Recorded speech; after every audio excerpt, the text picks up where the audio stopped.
आप देख रहे हैं WLBS न्यूज। चैनल को सब्सक्राइब करना और बेल आइकन को प्रेस करना ना भूलें। नमस्कार दोस्तों, जय भीम। मैं सुरेश आप सभी का स्वागत करता हूं।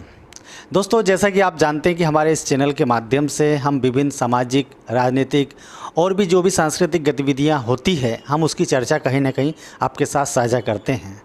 तो आज दोस्तों हम बात करने जा रहे हैं एक ऐसे शख्स से जो जुड़े हुए हैं तर्कशील विचार समिति से, जो कहीं ना कहीं समाज में फैली हुई जो कुरीतियाँ हैं, जिसके कारण अंधविश्वास फैलता है और जिसके कारण व्यक्ति मानसिक गुलाम बन जाता है, जो उस व्यक्ति को पता भी नहीं चलता कि वो मानसिक गुलाम है। तो कहीं ना कहीं ऐसे क्षेत्र में काम करने वाले PK गुरवे जी से हम मिलेंगे, जो कि एक वरिष्ठ पत्रकार हैं। मध्य प्रदेश के छिंदवाड़ा ज़िले में इनकी एक अलग पहचान है पत्रकार के रूप में, और तर्कशील विचार मंच के माध्यम से ये समाज में विभिन्न प्रकार की जागृतियाँ करते हैं। आखिर अंधविश्वास क्या होता है, तर्कशील समिति इन्होंने क्यों बनाई, इन सारे विषयों पर हम बात करने के लिए आज उनके साथ में बैठे हुए हैं। तो मैं आप सभी से निवेदन करूंगा कि इस वीडियो को पूरा देखिएगा। यदि आपने आधा देखा तो हो सकता है कि अर्थ का अनर्थ हो जाएगा। आप सोचेंगे ये बात सही बोल रहे हैं या गलत बोल रहे हैं, कुछ भी आप इसका मायने निकाल सकते हैं। तो दोस्तों आइए हम मिलते हैं PK गुरवे जी से। आपका हमारे इस चैनल में बहुत बहुत स्वागत है। धन्यवाद। मैं सबसे पहले तो आपसे ये जानना चाहता हूँ सर, कि जो आपने जो समिति बनाई है तर्कशील विचार समिति, उसका उद्देश्य क्या है?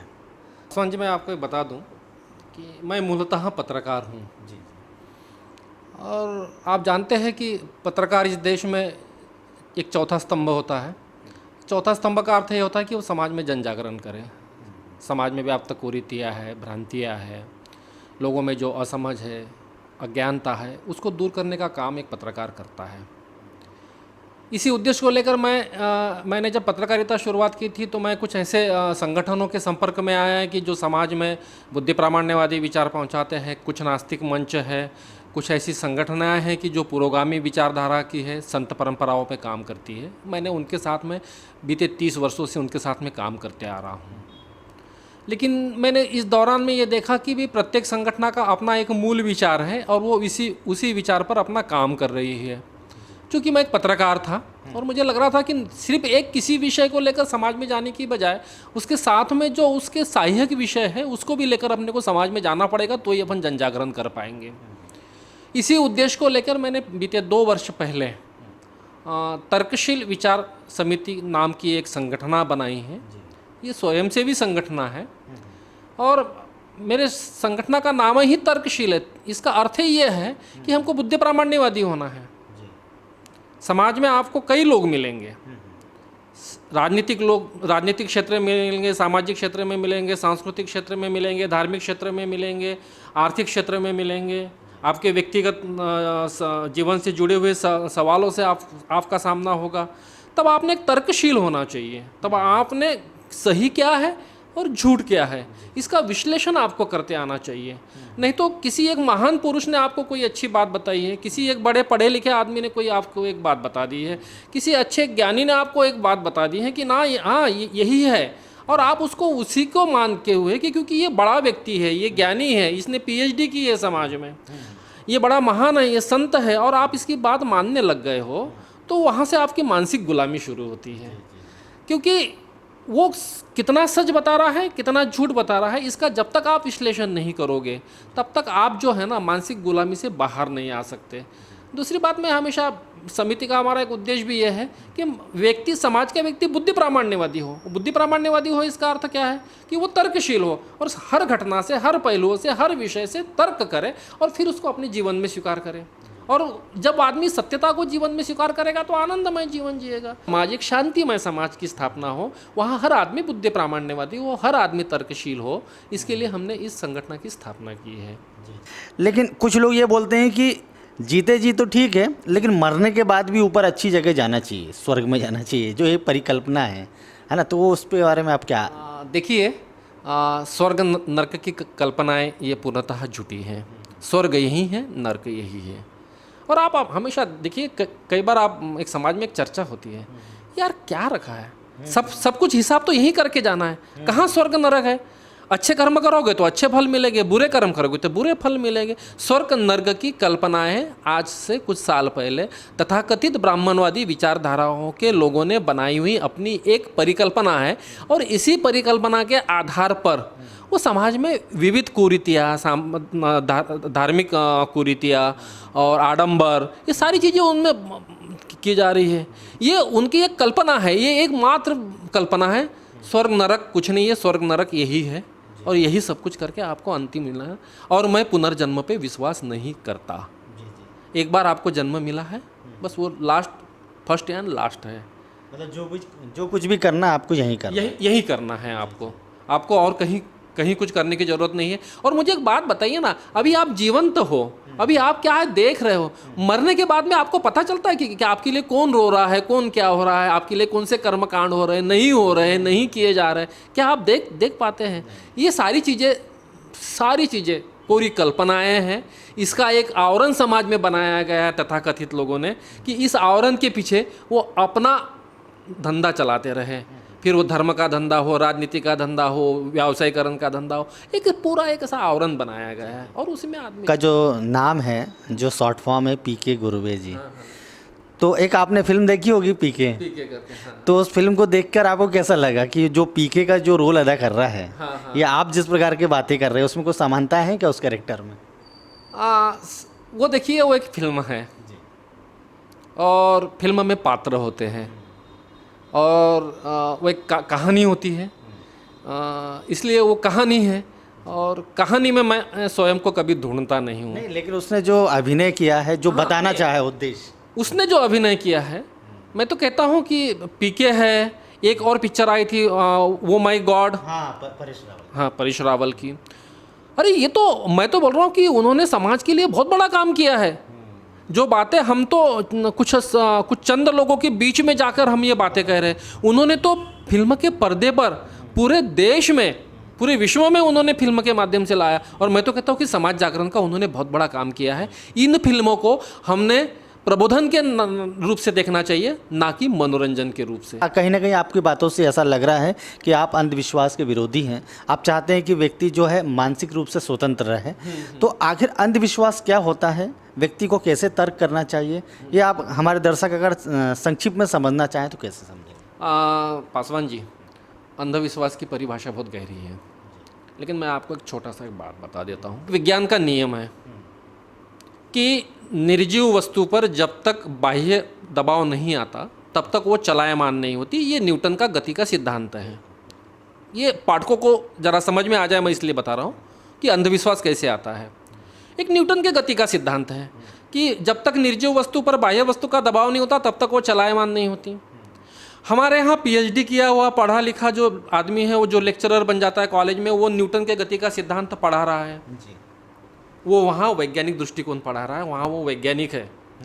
लेकिन जब वो कॉलेज से निकलकर अपने घर में आता है, सार्वजनिक जीवन में आता है, सार्वजनिक जब व्यवहार में जो आता है, तो वो ये कबूल करता है कि नहीं, तंत्र मंत्र शक्ति से खटिया चलती है, तंत्र मंत्र शक्ति से खटिया चलती है। जब वह स्वीकार करता है तब वह वहाँ से अंधविश्वास शुरू होता है, क्योंकि एक तरफ वो बता रहा है कि निर्जीव वस्तु पे, और जब खटिया निर्जीव वस्तु पे है तो वह स्पष्ट है कि उस पर बाह्य दबाव होगा तो ही वो चलायमान हो रही है, वो तंत्र मंत्र से नहीं हो रही है। हम एक दूसरा बड़ा और एक उदाहरण लिए, हमारे समाज में वो सर्वविदित उदाहरण है, देवी देवता महिलाओं के शरीर में आना, पुरुष के शरीर में कम आते हैं। वो एक अलग चैप्टर है कि आखिर में देवी देवताएं महिला के शरीर में ज़्यादा क्यों आते हैं, वो एक अलग विषय है, उस विषय में अपन बात नहीं करेंगे। देवी देवता शरीर में क्यों आते हैं, इसका मैं एक लॉजिक आपको बताता हूँ कि हमारे देश में अभी गणेश उत्सव हुआ है, गणेश उत्सव हुआ है, और अभी नवरात्र आएंगे। हम गणेश उत्सव में क्या करते हैं कि सुबह शाम हम आरती करते हैं, और आरती में जब हम जो है तालियां बजाते हैं, और हम लोग तालियां बजाते बजाते एकाग्र हो जाते हैं, रममान हो जाते हैं। हम रममान होने का अर्थ हम उस आरती पर कॉन्सेंट्रेट हो गए हैं, और उस कॉन्सेंट्रेट होने के बाद में क्या होता है कि हमारा जो ब्रेन है, ब्रेन में पदार्थ है, वो तरल पदार्थ है, वो कॉन्सेंट्रेट होने के बाद में वो धीरे धीरे वो दोलन करने लगता है। और उस दोलन करते करते आपने देखा होगा कि आप तालियां बजाते बजाते आप ही खुद थोड़ा झूमने लग जाते हो। इस झूमने के दौरान यदि आपको स्ट्रांगली कोई सजेशन मिल जाए कि आपके शरीर में देवी देवता आ रहे हैं, आप स्वयं ही स्वयं को यदि ट्रांस में ला रहे हो तो आपके शरीर में देवी देवता आ जाएगी। यह मनोविज्ञान है, इसके पीछे और दूसरा कोई कारण नहीं है। लेकिन शरीर में देवी देवता आकर मैं महान हो गई हूँ, मेरे में कोई दैवीय शक्ति है, मेरे में कोई ईश्वरीय शक्ति है, और इसके आधार पर मैं लोगों के दुख निवारण करूँगी, इसके आधार पर मैं लोगों का स्वास्थ्य दुरुस्त करूँगी, यदि वो ऐसी कहती है तो तब अंधविश्वास शुरू होता है। क्योंकि सीधा सा सवाल है कि यदि तंत्र मंत्रों से और देवी देवता शरीर में आने से लोगों का स्वास्थ्य ठीक हो रहा है तो इस देश में करोड़ों अरबों लाखों रुपया खरबों रुपया खर्च करके स्वास्थ्य की यंत्रणा खड़ी करने की हमको ज़रूरत ही नहीं थी, इसकी आवश्यकता ही नहीं है। फिर आप बोलोगे, आप सवाल करोगे कि सर किसी बाबा के पास में जाके किसी महिला को और पुरुष को तो आराम लगता है। तो मैं आपको एक बात बता दूं, मेडिकल साइंस में ये कहा जाता है कि 50 से 55% बीमारियाँ ऐसी है जो आपकी साइकोलॉजी पर आधारित है। यदि आप मेरे पास भी आ जाए और आप मुझे नहीं जानते लेकिन आप मुझे बाबा समझ ले और मैं आपको प्रसाद दे दूं तो आपको आराम यदि लग जाए तो मैं इसका एक उदाहरण बता रहा हूँ और मैं उसको सार्वजनिक करना चाहता हूँ। मेरे मित्र से जुड़ा हुआ उदाहरण है और मेरे मित्र की उसके लिए परमिशन है, इसलिए मैं उसमें सार्वजनिक करना चाहता हूँ कि भोपाल में मेरे एक मित्र हैं, उनके सास की तबीयत खराब थी। वो शायद एक बार जामसावली मंदिर आई थी और जामसावली मंदिर आने के बाद में यहाँ पूजा पाठ वगैरह की और यहाँ से वो पानी वगैरह और अभिमंत्रित धागे वगैरह लेके चली गई और उसको वहाँ आराम लगा। उसको बाकी उन्होंने काफ़ी डॉक्टरों में इलाज किया लेकिन उसको आराम नहीं लगा। तो मैं भोपाल आते जाते रहता हूँ, मेरा वहाँ भी काम चलता है भोपाल में। तो मित्र का फ़ोन आया, यार बोले यार कल तू भोपाल आ रहा है? मैंने बोला हाँ आ रहा हूँ ना। तो बोले एक काम करना, सावली मंदिर तक चले जाना, वहाँ से प्रसाद लेके आना और पानी लेके आना और वहाँ जो धागा मिलता है वो थोड़ा अभिमंत्रित करके ले आना। अब मैं ठहरा, थोड़ा मुझ पर आरोप लगते हैं मैं नास्तिक हूँ, चूँकि मैं नास्तिक नहीं हूँ क्योंकि नास्तिक की परिभाषा अलग है। ईश्वर के साथ में ईश्वर है या नहीं है ये सिद्ध हो जाए तो हम नास्तिक आस्तिक कहें, लेकिन मुझ पर आरोप लगते हैं। और मैं भूल गया कि यार मित्र ने कुछ कहा था।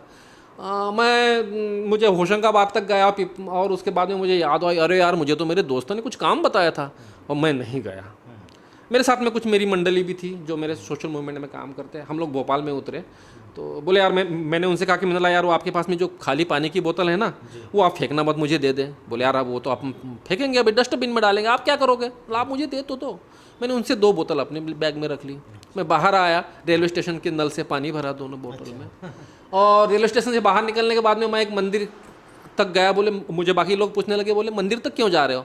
मतलब आप लोग चलिए, मैं आ रहा हूँ पीछे, मैं किसी मंदिर से हो क्या था। मैं मंदिर गया, मंदिर में मैंने थोड़ी सिंदूर खरीदा, वहाँ जो धागे मिलते हैं वो मैंने खरीदे, वहाँ जो पेड़ा मिलता है वो मैंने खरीदा, और मैंने वही क्या किया कि सिंदूर थोड़ा वो पानी में मिलाया, उसको थोड़ा सा पानी ऐसा कर दिया कि हाँ बजरंग बली के पानी से पानी है करके।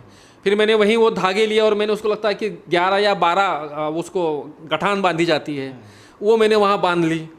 वो मैंने ऐसा लगा चलो मैंने कुछ मंत्र वंत्र पढ़ लिया करके, और मैंने वो सब पूरा पैक करके मेरे मित्र को दे दिया। मेरा मित्र बड़ा गदगद और उसकी सास भी बड़ी खुश, अरे अरे बहुत अच्छा, और आप इतनी सेवा करते हो, भगवान आपको दुआएं दे और आपका ये करे वो करे। उसने ढेर सारी दुआएं मुझे देना शुरू कर दिया। मेरे मित्र ने मेरी आवा भगत की, उसके पत्नी ने मेरी आवा भगत की और सब कुछ हुआ। मुझे 15 दिन के बाद में मित्र का फ़ोन आया, बोले यार हमारी सासू माँ आपसे बात करना चाहती है। मैं थोड़ा डर गया, मतलब कुछ गड़बड़ तो नहीं हो गई। सासू माँ मुझे ये कहने लगी कि मैं तो मेरे दामाद तो है ही है, लेकिन मैं आपको अपना पहला दामाद मानती हूँ और मैं आपके चरण स्पर्श करना चाहती हूँ। मतलब सासू माँ हमने आपके चरण स्पर्श करना चाहिए। तो बोले क्यों? बोले आपने जो प्रसाद लाया था, जो धागे लाए थे, जो पानी लाया था, मुझे इतना आराम मिला, इतना आराम मिला। तो ये है कि उसकी साइकोलॉजी थी कि वहाँ से आया, मंदिर से आया, उसकी साइकोलॉजी थी। एक्चुअली उसमें सत्यता क्या थी? कुछ नहीं। ये अंधविश्वास है और इसी अंधविश्वास के निर्मूलन के लिए हम समाज में काम कर रहे हैं। मेरा मूल विषय है ढोंग पाखंड से मुक्ति, आडंबर से मुक्ति। मैं पिछले 30 वर्षों से इन विचारों को लेकर समाज में काम कर रहा हूँ, समाज में मैसेज पहुँचाता हूँ, और उसके लिए सबसे पहले मैं अपने जीवन में उसको उतारता हूँ। मैं पिछले 30 वर्षों से मृत्यु भोज का विरोध कर रहा हूँ। मैं मृत्यु भोज में कभी जाता नहीं, मेरे परिवार में भी हमने मृत्यु भोज नहीं किया है। मैं ज्योतिष्य को फ्रॉड मानता हूँ और मैंने मेरा विवाह जो है ज्योतिषी के पास देख के नहीं किया है, और मैंने मेरे घर में मेरे भाइयों के जितने विवाह हुए उसमें भी मैं ज्योतिषियों के पास मैं नहीं गया हूँ। जो हमारे सामने की पार्टी आ गई थी, मतलब आप जाइए, आप कोई भी डेट निकाल के लाइए, मैं ज्योतिषी के पास नहीं जाऊँगा। दूसरी बात उसमें एक आता है कि 8वां गुरु, कि 8वें गुरु में विवाह नहीं होता। मैंने ऐसे 8 लोगों के 9 लोगों के विवाह करवाए हैं जिनको 8वां गुरु है, और आज वो सुखी संपन्न और परिवार से भरे पूरे हैं। ये कुछ नहीं है, ये सारा ढोंग है, पाखंड है, आडंबर है। और सबसे बड़ा इसके पीछे का कारण है तो भय। मनुष्य में भय ही सारी चीजें ये व्यक्ति को करवाती है। अच्छा, भय क्यों आता है, कारण क्या? देखिए, भय का सीधा सीधा सा कारण है, आप माँ के गर्भ में 9 माह रहे हैं, 9 माह 9 दिन 10 दिन जो भी आप रहे, वो माँ के गर्भ में आप रहे हैं। और माँ के गर्भ में जब आप रहे तो आप सुरक्षित थे, और आपका संदर्भ माँ के गर्भ में नाल के साथ में जुड़ा हुआ था। लेकिन जब आपका जन्म हुआ, आप माँ के गर्भ से बाहर आए, तो आपकी नाल काटी गई, और जैसे ही नाल कटी, माँ का और आपका संदर्भ खत्म हो गया। फिर आपने देखा होगा कि उस दौर में जब आप वो शिशु होता है, और शिशु को जब तक समझ में नहीं आता कि आवाज़ क्या होती है, तो आप थोड़ी सी भी आवाज़ करेंगे तो वो ऐसा डर जाता है थोड़ा शिशु। लेकिन जैसे जैसे वो मैच्योरेट होने लगता है, उसको समझ में आने लगता है, उसके ब्रेन में सारी प्रक्रियाएं शुरू होती कि आवाज़ क्या है। और फिर जब आप धीरे धीरे जब वो थोड़ा थोड़ा बढ़ने लगता है, उसकी उम्र बढ़ने लगती है, और फिर आप वो देखते हैं, और आप जब उसको आवाज़ लगाते हो तो कभी वो हंस देता है आपकी तरफ देख के, कभी आप थोड़ा सा गुनगुना यदि बजा दे, छुनछुना यदि बजा दे, वो उस तरफ देखने लगता है, तो उसको लगता है कि हाँ, आवाज़ कुछ चीज़ है, वो उसको समझने लगता है। तब वो उसका डर समाप्त होता है। पहले वो आवाज़ लगाए तो डरता है, फिर उसको आवाज़ लगाए तो वो डरना उसका बंद हो जाता है। तो वो क्यों हुआ कि उसको आवाज़ क्या है ये समझ में आने लग गया। तो हमारा कैसा कि जिस दिन हमको ये समझ में आ जाएगा कि समाज में तर्क क्या है, सत्यता क्या है, और मैं तो हमेशा कहता हूँ कि किसी भी चीज़ को, किसी भी धर्म जाति पंथ को मानने की बजाय उसका पहले इतिहास देख लो। किसी भी आप संतों को, किसी भी महान व्यक्ति को मानते हो तो पहले आप उसका इतिहास, आप किसी भी वस्तु को मानते हो तो पहले उसका आप इतिहास खोज लीजिए, उसकी सत्यता को तो खोज लीजिए, फिर आप उसको मानिए। और सबसे बड़ा आदमी में पहला चीज़ तो डर है। उसको लगता है कि मेरा कोई अनिष्ट ना हो जाए, मैं यदि मंदिर नहीं गया, भगवान के मंदिर में नहीं गया। और मैं एक बात आपको बता दूं, एक बार हमेशा आपको विशेषता बता रहा हूँ कि एक आरोप लगता है कि अक्सर हिंदू धर्म के ही देवी देवताओं पे और धर्मों को लेकर आक्षेप उठाए जाते हैं। हाँ, ऐसा आरोप है। मेरा ये मानना है कि बुद्धि प्रामाण्यवादी होने में, समाज में अंधविश्वास दूर करने के लिए वहाँ कोई जाति पाति पंथ धर्म नहीं है। हर जगह, बिल्कुल, हर पंथ में, हर धर्म में, हर मजहब में कहीं ना कहीं अंधविश्वास है। लेकिन होता क्या है, मैं यदि हिंदू समाज से आया हूँ तो मैं अपने धर्म की बात करूँगा। कोई मुस्लिम संप्रदाय से आया है तो मुस्लिम संप्रदाय की अंधविश्वास की बात करेगा। कोई यदि क्रिश्चियन से आया है तो वो अपने क्रिश्चियन धर्म की बात करेगा। लेकिन आप यदि समीक्षा करोगे तो ज़्यादातर अंधविश्वास आपको हिंदू धर्म में ही दिखाई देता है। इसके पीछे का कारण है शिक्षा, अज्ञानता। हमें एक दौर में शिक्षा का अधिकार नहीं था, और शिक्षा के अधिकार नहीं होने के कारण हम अज्ञान थे, और जिन लोगों को शिक्षा का अधिकार था उन लोगों ने अपने लाभ के लिए आपको शिक्षा बताई। और मैं हमेशा एक बात कहता हूँ कि इस देश में एक बड़ी बात हुई है। वो बड़ी बात ये हुई है कि सही ईश्वर और सही धर्म को इस देश के ब्राह्मणवादी विचारधाराओं के लोगों ने, ब्राह्मणवादी विचारधारा, ब्राह्मण के घर जन्म लेने वाला नहीं, ब्राह्मणवादी विचारधारा के लोगों ने सही धर्म और सही ईश्वर को बक्से में बंद कर दिया है, एक बॉक्स में बंद कर दिया है, उसको ताला लगा दिया है, ताले की चाबी निकाली है और वो अपने जनैयों को बांध ली है, और सही धर्म और सही ईश्वर को बक्से में बंद करके पेट भरने का धर्म और पेट भरने का ईश्वर आपको बता रहे हैं। और आपको लग रहा है कि वो जो धर्म और ईश्वर बता रहे हैं वही सत्य है, इसलिए आप ढोंग, पाखंड, आडंबर और सारी कुरीतियों का आपको सामना करना पड़ रहा है। मेरा निवेदन है कि आप एक बार सही धर्म और सही ईश्वर को आप जान लीजिए। ईश्वर क्या है? सारे संतों ने कहा है ईश्वर मनुष्य में है, मनुष्य में ही ईश्वर है। और सारे संतों ने कहा है कि जीवन जीने का नीतिगत मूल्यों का सिद्धांत ही धर्म है, धर्म और कोई और चीज़ नहीं है। ये सारी चीज़ें जो है संप्रदाय है। धर्म क्या है? जीवन जीने का नीतिगत मूल्यों का सिद्धांत, ये धर्म है। और मनुष्य में ही ईश्वर है, ये संतों ने कहा, ये मैं नहीं कह रहा हूँ। और मैं उन्हीं संतों की बात और भारतीय संविधान में धारा 51H में और भारतीय संविधान में और भी कंडिकाओं में समाज में वैज्ञानिक दृष्टिकोण स्थापित करने की बात कही गई है। समाज में वैज्ञानिक दृष्टिकोण स्थापित करने के लिए संबंधित सरकारें कटिबद्ध है, बावजूद नहीं, ऐसा नहीं होता, ऐसा नहीं होता। बावजूद वही सरकारें समाज में अंधविश्वास फैला रही है। तो मेरा ये कहना है कि भाई हम इस भारत देश में रहते हैं, इसलिए हमारा यदि कोई शास्त्र होगा, पहला यदि कोई हमारा धर्म ग्रंथ होगा, पहला यदि कोई हमारी अच्छी किताब होगी, आदर्श किताब होगी, तो इस देश का संविधान ये पहली हो, और ये हर व्यक्ति के घर में ये किताब होनी चाहिए, संविधान की किताब। फिर दूसरी क्या बात है, व्यवहार में यदि आप आते हैं तो आपके सारे संतों ने, फिर वो कबीर हुए, गुरु नानक हुए, संत तुकाराम हुए, संत ज्ञानेश्वर हुए, गाडगे बाबा हुई, सावित्रीबाई हुई, ज्योतिबा फुले हुए, रामास्वामी पेरियार हुए, अब्राहम लिंकन हुए, इन सारे लोगों की विचारधाराओं को आप पढ़िए और भारतीय संविधान आपके साथ में है और चलिए। अच्छा, मैं जानना चाहता हूँ, जैसे पेरियार तो बहुत क्रांतिकारी महापुरुष हुए थे, उनके विचार तो जैसे आपने भी देखा होगा, पिछली बार रामदेव बाबा ने भी विरोध किया था। अगर आज होते तो क्या होता? पेरियार आज यदि होते, और ये पेरियार ही नहीं तो जितने पुरोगामी विचारधाराओं के संत हैं, तथागत बुद्ध भी अगर होते तो, हाँ बुद्ध भी होते तो आज इस देश का परिदृश्य कुछ और होता। यहाँ सही रूप से रेशनलिस्ट होते लोग, बुद्धि प्रामाण्यवादी होते। नहीं हो सकता कि जिस प्रकार से व्यवस्था चल रही है, उनको जेल में तो नहीं डाल दिया गया होता? देखिए,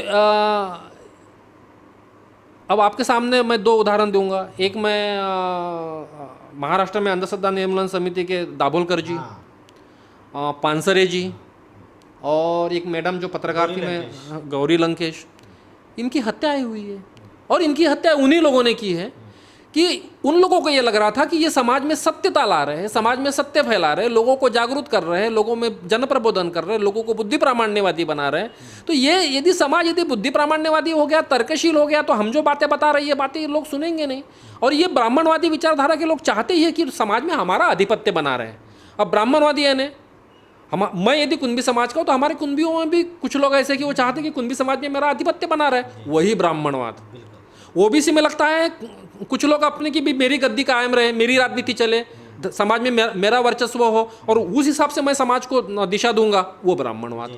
दलितों में भी कई लोग ऐसे हैं, वो भी ब्राह्मणवाद। और मैं तो खुला कहता हूँ कि हमारे संत ही नहीं तो उसके बाद में अंबेडकर और बुद्ध के विचारों को, इन्हीं विचारों के नाम पर जो लोग समाज में आए, उन्होंने सही बुद्ध और सही अंबेडकर बाजू में रख के अपना बुद्ध और अपना अंबेडकर बताने लग गए, सीमित कर दिया, उनको सीमित कर दिया। और हमने सारे लोगों ने सीमित कर लिया, ये मेरा संत है, ये मेरा महात्मा है। अरे संत और महात्मा सबके हैं, उन्होंने कभी जाति पंथ ही कभी भेदभाव नहीं किया है। बुद्धि प्रामाण्यवादी बने, तर्कशील बने, जीवन जीने का नीतिगत मूल्यों का सिद्धांत जीवन में अपनाएं, उसको धर्म समझे। और एक बार सबसे निवेदन करता हूँ कि एक बार भारतीय संविधान को पढ़ लें और आपके समाज के जो भी संत हो या इस देश के जितने भी संत और समाज सुधारक हुए, उनके इतिहास को पढ़ा करें। बस मैं यही कहूँगा। इतना भर यदि आपने कर लिया तो मुझे लगता है कि रेशनल होने के मार्ग पर आपने चलना शुरू कर दिया है। धन्यवाद।